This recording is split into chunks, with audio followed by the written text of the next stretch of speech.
Hey everybody, Travis Bowman here. So it's part 2 of the Jeff Jewitt guitar build. Now the last time we talked about this, I believe it was March the 13th, March the 14th, something like that. It's now March the 28th, so a few weeks have gone by, and Jeff has been very, very busy, and I'm very excited to say that at the end of this video, you're going to see what the body, or the box, of this guitar looks like. But before we jump into Jeff's footage, one thing that I just wanted to point out was that this is really like watching an artist paint in a way, but instead of painting, they're building something out of wood with their bare hands.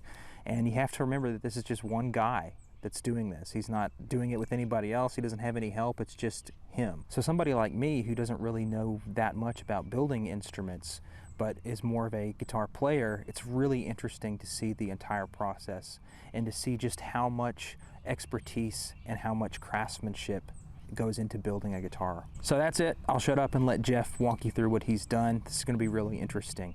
And after this, we're on to the neck. So let's get into it.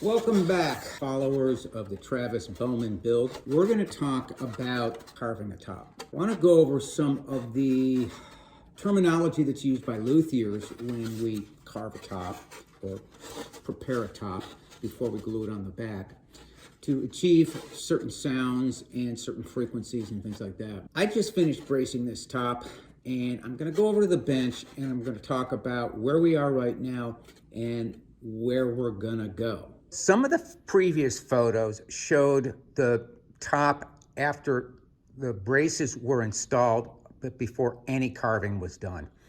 And this upper transverse brace was flat and square, and these were just kind of flat square. They weren't peaked like that. I call this the first initial rough carve.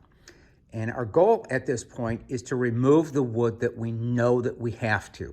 For example, I know that I have to get the ends of these braces down to about 80 thousandths inch so that they fit into the linings of the guitar. Same thing with X brace here and here.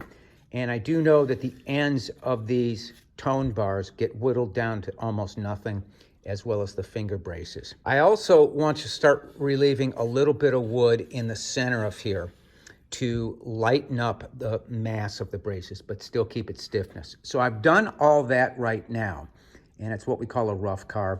And it really doesn't sound too bad at this point, but what we're gonna do now is we're gonna go in and we're gonna try and tune this guitar. You may hear a lot of different words that luthiers use, like voicing, tuning, tap tuning, and all that.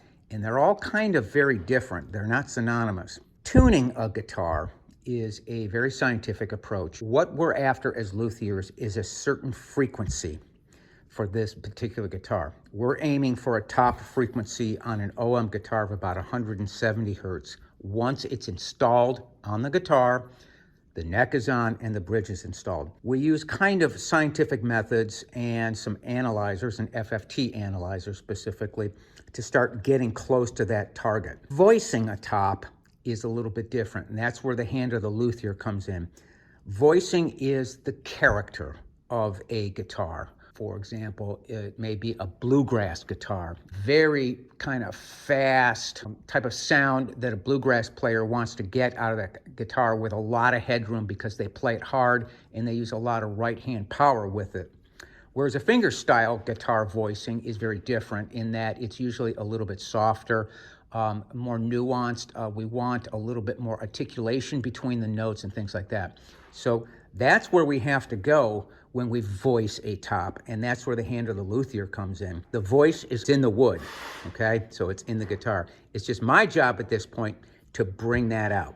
So what I'm gonna show you is the way that we carve these braces to get to where we want. After that initial rough carving of the bracing, what we start to do is to refine the bracing. During this process, we start tapping. We want to listen for a certain tone. What I want to hear is a musical note that doesn't decay quickly. I want there to be some sustain to it. And I'm listening for tight spots where the musical note goes up very quickly. And I'm starting to get it right around there, which is this area right here where the bridge plate and these two tone bars meet. So I know I'm going to have to remove some wood from there to loosen it up. But overall, I'm very happy with it. I'll show you what I did to get there.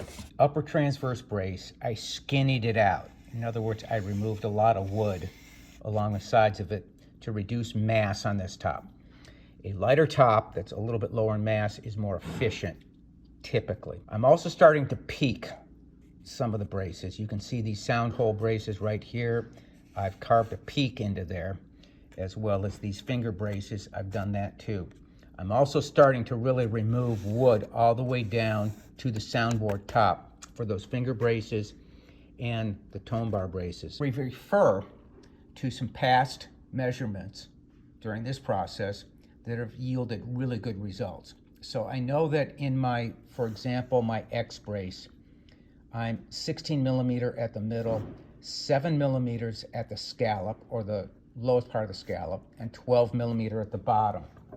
So I will take a ruler and I will measure at the top, the scallop, and then down here. Make sure those measurements are in my wheelhouse of where I've been before with other builds that have yielded really good sounding guitars. I'm gonna start further refinement of this braces. I'm gonna work in this area right here to loosen that area up. Carving is all done. Braces are all carved, shaped, and when I tap it, I've got no tight spots, nice musical note, and it's nice and deep with no decay. This is ready to install to the top. Let me show you a close-up of what we've done. The upper transverse brace we've got down to be let into the linings. Everything's sanded nice and smooth with 150. I've peaked all the braces in the middle here. The X brace is peaked just down here, and then it gets let into the linings down here and here. Finger braces are peaked closer to the X brace, and then they're whittled down to nothing. That's so we want that outside to be nice and loose, because we need to have this top act kind of like a speaker cone, if you can imagine or visualize that. We want it to be kind of loose around the edges. The energy from the strings really drives it and pumps that air. I've just got a few insurance braces, we call them here, or insurance patches, just on that center seam. I put these little patches up. That's going to be where the tips of the bridge are, the very top corners of them. It tends to avoid the top from dimpling in that area over time. We're all set to go. I'm going to go ahead and mark it out to install to the top over there. Okay, so after all the binding was done, what I did was I installed this binding here in the returns and sanded it down a little bit,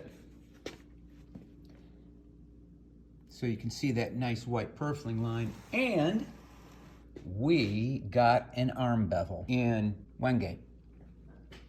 So the arm bevel comes around from about the tail up to about the waist, and that's where the forearm goes to give a little bit more rest to the forearm and keep it from going into a real sharp corner. So this is what the guitar looks like. Let's turn it over, look at the back side. And I really do like this nice wide curly maple purfling line we put in there. Really sets off that Wenge.